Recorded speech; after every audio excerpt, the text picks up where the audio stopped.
Le peintre Bruegel était-il un flamand Ross? Plutôt pessimiste en tout cas, si on en juge par la parabole des aveugles. L'humanité mal dirigée court à sa perte, et fuir la société comme le misanthrope n'est pas une solution. Le chemin est semé de choses trappes, et la cupidité du monde est là pour détrousser le vieillard encapuchonné. Vivant à une époque très agitée, marquée par les conflits religieux entre catholiques et protestants et les troubles résultant d'une occupation espagnole très dure, Bruegel, influencé par le monde fantastique de Jérôme Bosch, se distingue d'abord par ses qualités de dessinateur et de graveur avant de se lancer dans la peinture. Très vite renommé et copié par ses fils, il s'attache une clientèle aristocratique et nombre de ses tableaux feront partie de la collection de l'empereur Rodolphe II. Prudent et humaniste comme Erasme, Bruegel n'était pas un contestataire, même si les historiens d'art débattent sur les multiples lectures de ses œuvres en raison du contexte politique de l'époque. Le seul portrait connu est celui d'une paysanne étonnée, comme si elle était le témoin de la scène de l'ivrogne poussé dans une porcherie. Une adoration des mages sous la neige qui tombe à gros flocons est une première en peinture.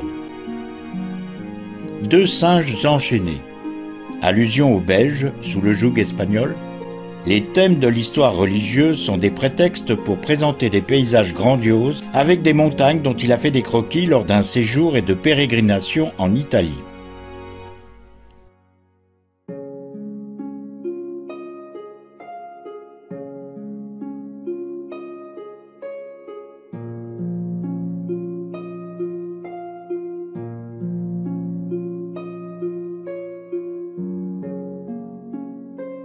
Au premier plan, dans un coin du tableau, un homme défèque. C'est assez osé. Allusion au peuple qui conchit la soldatesque du duc d'Albe. Détail de la vie quotidienne des paysans si chers à Bruegel. Le tabouret à 3 pieds peut aussi servir de traîneau.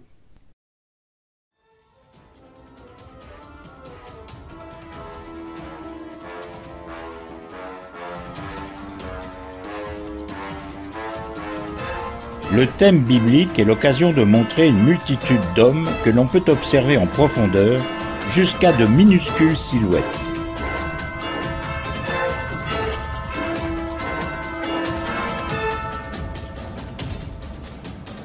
Tiré d'une histoire populaire gantoise, Margot la Folle, accompagnée de harpies, n'hésite pas à aller jusqu'en enfer pour le piller.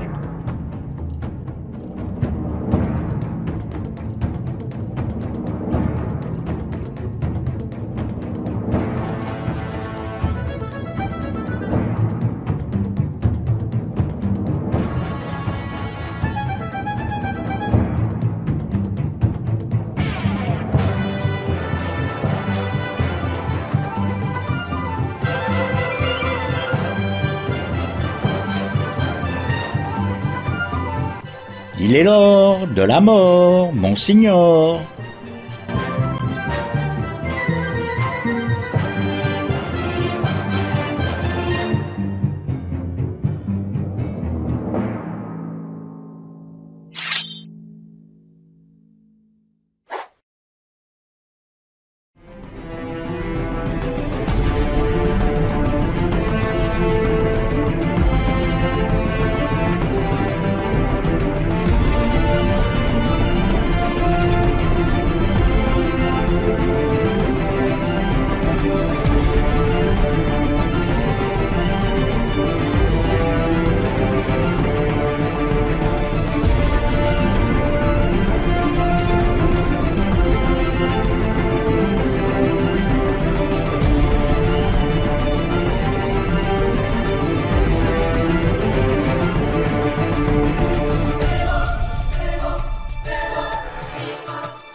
Une vraie histoire belge, revendiquée par deux villages, l'un flamand, l'autre wallon. Charles Quint aimait la bière. De passage dans une auberge, il demande une cruche de bière à l'aubergiste. Charles Quint ne peut s'en saisir car elle n'a qu'une anse. Il réclame qu'il y en ait deux pour la prochaine fois. L'aubergiste s'exécute, mais il présente la nouvelle cruche en la tenant par les deux anses. Charles Quint réclame donc l'adjonction d'une troisième anse. Mais l'aubergiste présente l'objet avec la troisième anse tournée vers sa poitrine, ce qui oblige l'empereur à une manœuvre délicate pour s'en saisir. D'où l'ajout d'une quatrième anse pour résoudre le problème. La cruche que nous voyons sur le tableau, en a-t-elle 3 ou 4? On ne le saura jamais, à moins que l'anse décollée en bas du tableau à droite soit une indication.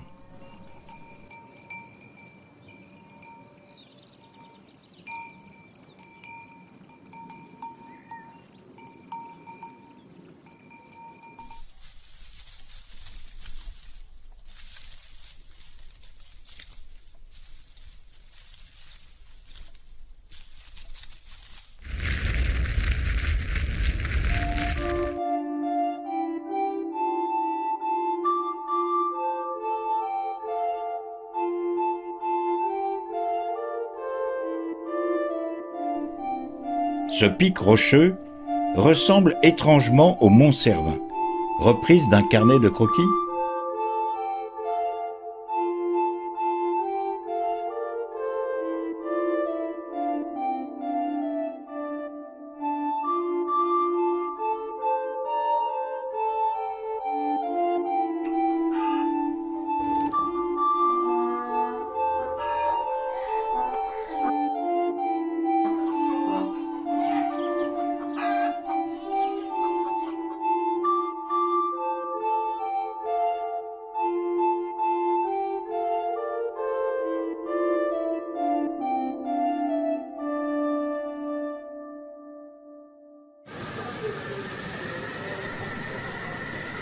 Ce tableau, qui a appartenu à l'empereur Rodolphe II, a été censuré et remanié en simple scène de pillage.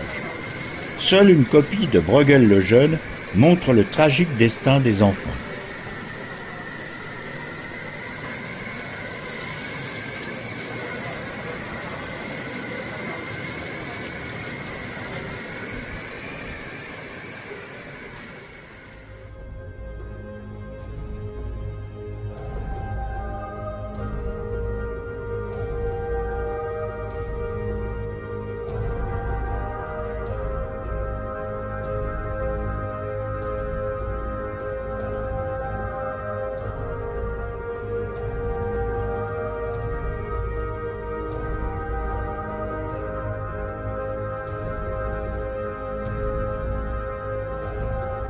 Pendant que Nemrod, maître d'ouvrage de la tour, se pavane, les tailleurs de pierre au premier plan sont à la tâche et ne se soucient guère du potentat. Il se peut que la tour de Babel, toujours en chantier, soit l'illustration de la devise de Guillaume d'Orange. Il n'est point nécessaire d'espérer pour entreprendre, ni de réussir pour persévérer.